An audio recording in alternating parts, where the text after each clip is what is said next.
अस्सलाम वालेकुम, मैं हूं डॉक्टर सईद शेख, फिजियोथेरेपिस्ट। इस उम्मीद के साथ कि आप सब खैर खैरियत से होंगे। आज हमारे पास जो केस है वो है सेरिब्रल स्ट्रोक। सेरिब्रल स्ट्रोक में हम डिफरेंट तरह की बैलेंस एंड कोऑर्डिनेशन एक्सरसाइजेस करवाते हैं। सबसे पहले हम पेशेंट की असेसमेंट करेंगे और देखेंगे कि बैलेंस एंड कोऑर्डिनेशन में क्या क्या प्रॉब्लम है। बैलेंस कोऑर्डिनेशन का जब भी प्रॉब्लम हो, एक तो वॉक के जो स्टेप्स हैं वो स्लो स्लो होना स्टार्ट हो जाते हैं, शॉर्ट स्टेप्स होते हैं। तो हमारा मेन फोकस स्टेप्स पर होता है, वॉकिंग पर होता है। इसके अलावा जो है कोऑर्डिनेशन में डिफरेंट तरह की फ्रैंकल एक्सरसाइजेस होती हैं, स्विस बॉल एक्सरसाइजेस जिसमें हम बैलेंस को इम्प्रूव करवाते हैं। उसके बाद फिर स्टेपिंग एक्सरसाइजेस होती हैं। ये सारी एक्सरसाइजेस आज मैं आपको सिखाऊंगा, वीडियो को लास्ट एंड तक देखिएगा। पेशेंट से हम पूछते हैं इनको क्या क्या प्रॉब्लम फेस होती हैं, या क्या क्या प्रॉब्लम ये फेस करते हैं, फिर उस हिसाब से पूरी एक्सरसाइज को हम डिजाइन करेंगे। अच्छा, आप मुझे बताइएगा कि जब आप वॉक करते हैं तो वॉक करते हुए आपको प्रॉब्लम होती है? जब हम स्लो वॉक करते हैं ना तो ऐसा लगता है कि गिरने वाले हैं, ठीक है। और कोऑर्डिनेशन में किसी चीज पर आपका फोकस होता है कि आपको याद रहता है कि मुझे ये चीज अभी उठानी है? मैंने उठाने जाता ना तो मुझे रुक जाता हूँ, आस्ते से रुक जाते हैं। टाइम लग जाता है। मेन वॉक करने में आपको ज्यादा प्रॉब्लम होती है? अगर मैं यहाँ से सीधा जाऊँ ना तो वो प्रॉब्लम ये स्लो जो है हमारा बहुत स्लो है, एकदम स्लो है। ठीक है। स्ट्रोक के केसेस में जिसमें power, muscle bulk, muscle tone, reflexes, ये सब चीजें चेक करेंगे। Sensory assessment, touch, pain, pressure, ये सब चेक करके और उसके बाद फिर देखेंगे कि फर्दर हम इनको क्या इम्प्रूवमेंट यहाँ पर दिला सकते हैं। उठ जाइएगा। अच्छा, आप मुझे जो है ना सिंपल यहाँ पर वॉक करके दिखाइएगा। वॉक स्लो स्लो करें। आप देख सकते हैं कि किस तरीके से पेशेंट जो है ना स्लो स्लो वॉक कर रहे हैं। मेन फोकस आप देखिए कि पाँव पर मेन फोकस करें और दिखाइए। हाँ, इस तरह की कंडीशन जो है पार्किंसन डिजीज में भी होती है, जिसमें हम इसको कहते हैं कि short stepping gait, short gait, festinating gait कहा जाता है इसको। आ जाए। ठीक है, ठीक है, ठीक है।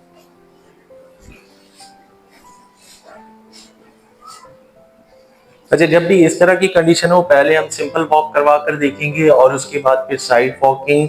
ये दोनों स्टेप आप देखिए किस तरीके से मैं करवा रहा हूँ। वॉक ऊपर उठाइए, ऊपर उठाएं, पाँव को ऊपर उठाइए, फिर दोबारा से ऊपर उठाइए। बिल्कुल सेम इसी तरीके से ही आप वॉक करवाएंगे पेशेंट को।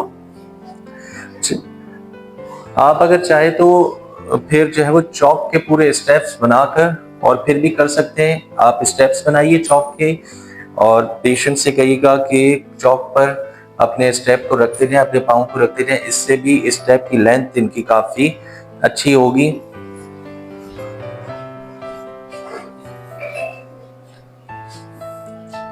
इसमें हम दो फेसेस देखते हैं, जिसमें स्टांस फेस देखते हैं, स्विंग फेस, गैट पैटर्न में, गैट साइकिल जब भी आप करवाते हैं वॉकिंग पैटर्न में, स्टांस एंड स्विंग फेस दोनों पर आपका फोकस होता है। आप देखते हैं कि कौन सा फेस जो है वो प्रॉब्लम क्रिएट कर रहा है, फिर मेन फोकस आपका उस फेस पर होता है। लेकिन क्योंकि हर आम आदमी ये बात नहीं समझ पाता है तो इस वजह से सिंपल आप वॉक की गई है पेशेंट को कि वॉक कीजिए। मेरी तरफ देखिए। अब ये देखिए कि मैं साइड वॉकिंग किस तरीके से परफॉर्म करवा रहा हूँ पेशेंट को। इसी तरीके से आपने करवाना है। मेरे पाँव पर फोकस करें।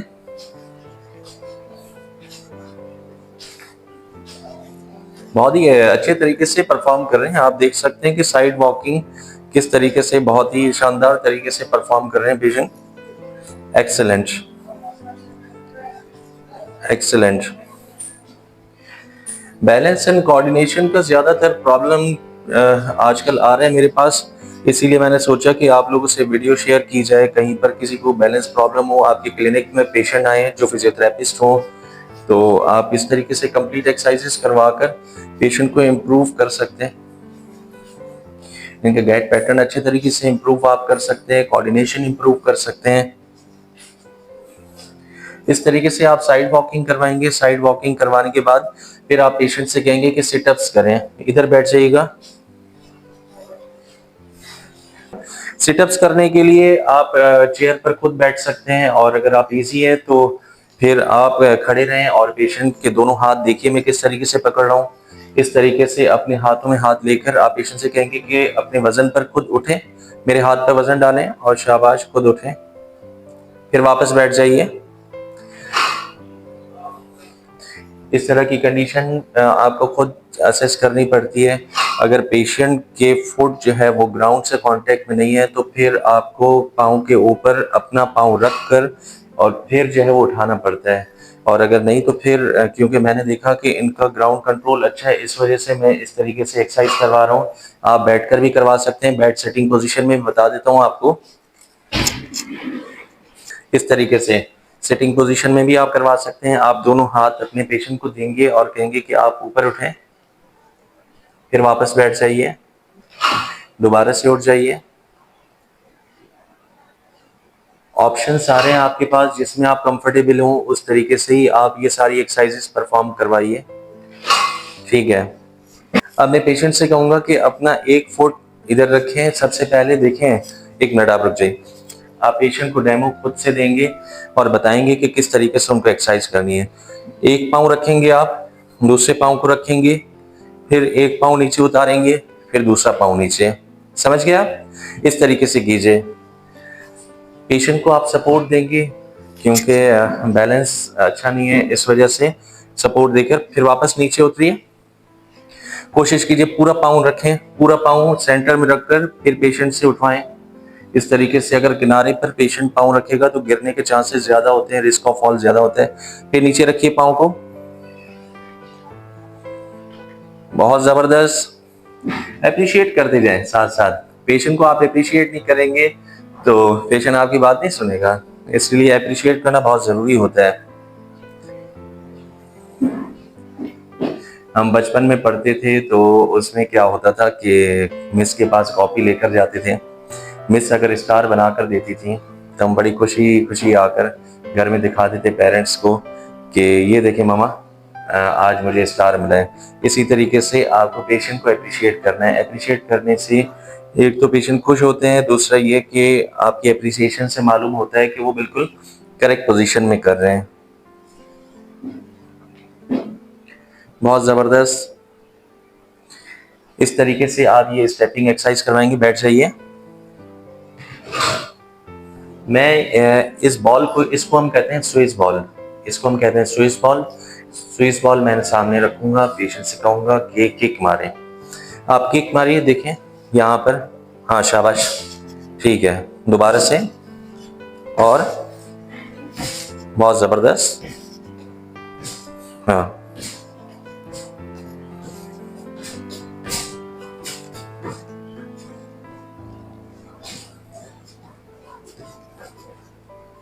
एक एक एक पाँव से अच्छा सा करें। इस तरीके से इनके जो क्वाड्रिसेप मसल्स हैं वो अच्छे तरीके से एक्टिवेट होंगे। ठीक है। अब दूसरे पाँव से किक मारिए। एक तो आप स्विस बॉल से इस तरीके से किक एक्सरसाइज करवाएंगे, दूसरी एक्सरसाइज जिसमें आप पेशेंट को स्विस बॉल पर बिठाएंगे और देखेंगे कि उनका बैलेंस कितना अच्छा है। इस तरीके से आप पेशेंट से कहेंगे कि स्विस बॉल पर बैठें और फिर उठें, इससे बैलेंस काफ़ी अच्छा इंप्रूव होता है। स्विस बॉल पर बैठ जाइए दोबारा से, फिर दोबारा उठ जाए। बस बस 15 to 20 टाइम्स आप ये एक्सरसाइज करवाएंगे स्विस बॉल पर। स्विस बॉल अगर इससे बड़ी हो तो उस पर कमर के बल उल्टा लिटाकर और जो है कम बैक की भी आप एक्सरसाइज करवा सकते हैं। एक्सरसाइजेस, अब मैं पेशेंट को फ्रैंकल एक्सरसाइजेस कुछ करवाऊंगा। फ्रैंकल एक्सरसाइजेस आपकी कोऑर्डिनेशन इंप्रूव करने के लिए होती हैं। आप पेशेंट से कहेंगे कि दोनों हाथों की फिंगर्स को आपस में मिलाएं। इस तरीके से कीजिएगा, दोनों एक साथ मिल जाए। बहुत जबरदस्त। फिर वापस नीचे रखिए, हाँ, फिर दोबारा मिलाइए। Finger to finger, finger to nose. इस तरीके से ये 2 एक्सरसाइजेस कम से कम आप करवाइए पेशेंट से कि उनका कोऑर्डिनेशन अच्छे तरीके से इम्प्रूव हो। उसके बाद फिर अब जो है वो एक हाथ ऐसे रखेंगे आप और उंगली पर रखकर फिर नाक पर, उंगली पर रखकर फिर नाक पर, इस तरीके से कीजिए। फिर इसके बाद जो मैं एक्सरसाइज करवाऊंगा पिपल्स की एक्सरसाइज करवाऊंगा, जहां पर आपके हाथ की फिंगर, इसके बाद में जो एक्सरसाइज करते रहे ना, आप करते रहिए। इसके बाद जो मैं एक्सरसाइज करवाऊंगा वो फिंगर की एक्सरसाइज करवाऊंगा। फिंगर से पेशेंट से कहूंगा कि ये फिंगर है, इस तरीके से अपने पिपल्स को इधर ले जाएं जहां पर फिंगर जा रही है, फिर दूसरी तरफ इस तरीके से लेकर आए और फिर अप एंड देन डाउन, ये एक्सरसाइज भी करेंगे। हाँ, अब जो है ना फिंगर को इस तरीके से आपने करना है, जिस तरफ फिंगर जा रही है अपने आंखों को इस तरफ ले जाएं और फिर इस तरफ जा रही है तो इस तरफ ले जाइए। हाँ, पेशेंट माशाल्लाह बहुत अच्छे तरीके से परफॉर्म कर रहे हैं, क्योंकि काफ़ी दिनों से हमारे पास आ रहे हैं और अच्छी रिकवरी हो रही है कि यहाँ पर, जिसकी वजह से आप देख रहे हो कि मेरे पास रश बेइंतहा होता है। मैं डिफरेंट केसेस आपके पास लेकर आता हूँ ताकि आप लोगों की लर्निंग हो। ऐसे इलाके जहाँ पर ये सहूलियात मौजूद नहीं है वहाँ पर मेरी वीडियो आप शेयर कीजिए ताकि वो लोग ये सारी एक्सरसाइजेस कर सकें। अब ऊपर और नीचे, नहीं इस तरीके से, फिर नीचे, फिर ऊपर, फिर नीचे, फिर ऊपर, फिर नीचे। माथे को नहीं हिलाना है, सिर्फ आंखों को हिलाना है, ऊपर फिर नीचे। इससे कोऑर्डिनेशन काफ़ी अच्छे तरीके से इम्प्रूव होता है। इसके बाद मैं अब करवाऊंगा इनको साइकिलिंग। पेशेंट को हम साइकिलिंग करवाएंगे। साइकिलिंग इस वजह से कि इनकी जो ये लेग्स हैं वो काफ़ी अच्छे तरीके से एक्टिवेट हो, इसमें ब्लड सर्कुलेशन इम्प्रूव हो, काफ मसल में कोई भी क्लॉट ना बने, वेनस जो रिटर्न है वो अच्छे तरीके से हो और ये अच्छे तरीके से वॉक को परफॉर्म कर सकें। साइकिल भी आप 5 मिनट 10 मिनट साइकिल करवाएंगे।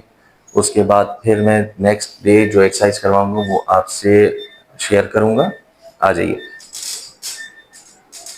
इससे घर में अगर आपकी खिड़की है, ग्रिल है, ग्रिल को पकड़कर एक पाँव ऊपर ऊपर उठा के होल्ड करना है इसको 5 सेकंड ऊपर होल्ड करना है, फिर दूसरे पाँव को ऊपर उठाना है, फिर उसको होल्ड करना है अच्छे तरीके से। सारी एक्सरसाइजेस आपने 15 to 20 टाइम्स जो है वो रिपीट करनी है हर एक पाँव में।